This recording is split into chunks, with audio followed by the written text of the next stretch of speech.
Good evening. You are watching Reporter's Diary on the Eco of India's Facebook page as well as on our YouTube channel. Before we move ahead, let me just have before you the major points in news today. As Prime Minister Narendra Modi turned 70 on Thursday, greetings poured in from different parts of the world. The global leaders who greeted Prime Minister Modi on Thursday included Russian President Vladimir Putin, German Chancellor Angela Merkel, Nepal's Prime Minister KP Sharma Oli, and Bhutanese Prime Minister Lotte Tshering. A record single day increase of 97,894 infections pushed India's COVID 19 tally to over 51 lakh, while the number of people who have recuperated from the disease crossed 40 lakh on Thursday, read our Union Health Ministry data. The Jammu and Kashmir administration has set up three committees to carry out preparatory work for the by election to panchayats and block development councils. The by elections were scheduled to be held in 8 phases from March 5 to 20 this year, but were postponed due to security reasons. Germany's defense minister Annegret Kramp-Karrenbauer on Thursday apologized for decades of discrimination against gay service people in the German defense forces until a change of policy in 2000. A study commissioned by the Defense Ministry and being presented on Thursday said that same sex orientation was viewed as a security risk in the Bundeswehr until the turn of the millennium and made a career as an officer or non commissioned officer impossible. In sports, the Union Sports Ministry on Thursday welcomed the Supreme Court's go ahead to it on grant of recognition to national sports federations and said it would intimate the court about the process in a week's time. The Supreme Court said the ministry and the Indian Olympic Association are not required to seek the nod of the Delhi High Court before granting recognition to sports federations in the country. So these are the major points. Now I am joined by our team of reporters, and we move on with reporters' diary after the major points. Yes, Riddhi, what all major happening? Hi, Safi. The first story I would like to highlight today is that due to the COVID-19 pandemic, forest has been out of bounds for the tourists since the beginning of the lockdown in March. Principal Chief Conservator of Forest Ranikant Sinha today said the forest in West Bengal would be opened for tourists from September 23. This was decided at a meeting chaired by the Forest Minister Rajiv Banerjee. The state government decided to open the forest before the festive season as the prolonged lockdown has taken a toll over the economy. Banerjee had earlier said that the government was working out modalities to open forest and national parks for tourists during the festive season. Another story is that KMDA has decided to move to Supreme Court against the verdict of the National Tribunal that disallowed holding of Chhat Puja at Ravindra Sarovar for one day. Minister of Urban Development Firhad Hakim said the move was being taken keeping in mind of the religious sentiment of a section of people. That is all from my side. All right, Riddhi, thank you so much for all the updates. So we have some news on the tourism front as well as cities' important bits of news that are important. Shumanto, yes, good evening. What's happening? Good evening. North Bengal, Gangtok. Today I would like to start with Sikkim. A very interesting thing. We all know that state governments often appoint advisors, chairman, honorary chairman, advisors to the different government departments, chairman. And there had been a perception among people at large that this chairman and advisor are just award postings to or chairs given to people who are confident to the government.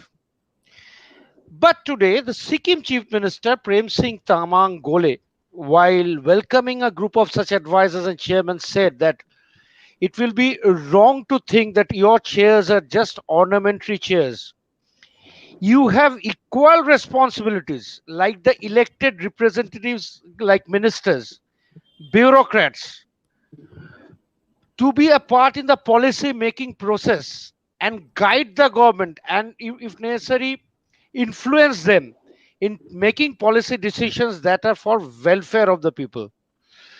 So it is perceived that by this statement, Prem Singh Tamang Gole is trying to break the common notion about this posts of advisors and chairman.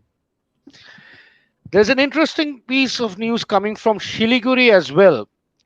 As we all know, in Shiliguri there is the Indo-Nepal border in Panitanki. The investigative report by our reporter Pushpa Gupta has revealed that during this pandemic period, due to the lapse in the security at this Panitanki Indo-Nepal border, there had been an increase in drug smuggling, contraband narcotic smuggling from this area. And how is it being brought up? The investigations have revealed that people who cross over the border for some trade or some work are bringing narcotics along with them. And what is a funny thing is that many of them are associated with the local temples in the Panitanki area, and through which they can avoid the frisking, through which this narcotics drugs can be this smuggling can be taken under control. However, the local DSP has said that they have got the news, and they have increased the vigil in the border area so that the offenders can be nabbed and such menaces can be stopped. That's all from my end today. All right, Sumanto, thank you so much. We move on to Port Blair. Razia, what all big happening there? Good evening, everyone. Shafi, I would like Good to evening. start the airport, International Veer Savarkar Airport in Andaman. The new terminal building, earlier it was a very small airport, but as now due to COVID, everything is closed and only the islanders are moving, no tourists are coming. But the new terminal building of Port Blair Airport is in progress as the island witnessed the rise in passengers during tourist season at Veer Savarkar International Airport. The airport authorities of India undertaking the development of a new terminal building at a cost of 723 crore, area spread in 40,837 square meter.